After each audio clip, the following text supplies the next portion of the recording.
My name is Dr. Daniel Manduku, Member for Parliament, Nyaribari Musaba, and a member of the Orange Democratic Movement Party.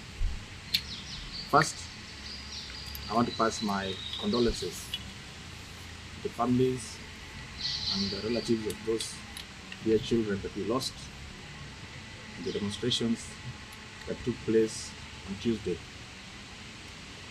I also want to thank the young people who came out to make their voices heard. I want to thank the President for ultimately listening to the people's voice and doing the right thing. But more than that, I want to state here that as elected leaders, we are the problem. And I want to ask the President to immediately dissolve the National Assembly and call for elections within 90 days. I know people will argue that there is no IEBC, but remember, we are party to many international treaties. We can ask the AU, that is African Union, the East African Community, or the UN to send 9 commissioners to oversee the elections. The first point will be to update the voter register within 30 days, and thereafter conduct fresh elections.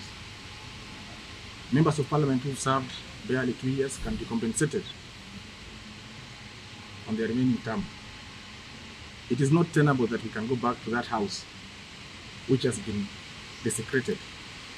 And remember, Article 1 of our Constitution talks about the power belonging to the people, and that we as elected members only exercise it on their behalf. What we saw on Tuesday is that the public came to take back their power, and it is time we called a spade a spade. I want to ask Kenyans not to allow their members of Parliament to go back to Parliament, even myself included. Yesterday, I saw the President reading a statement, and the Deputy reading a statement a few minutes later. 2 statements that seemed to come from different arms of government. It is my considered view that the government has failed in its duties to protect Kenyans. Further on that, we're asking the President to immediately reconstitute his cabinet and get competent people, and I say competent people, to work for him.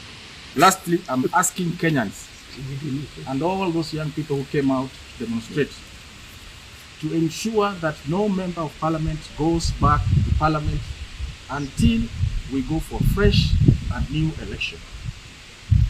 We are relying on you, Gen Z,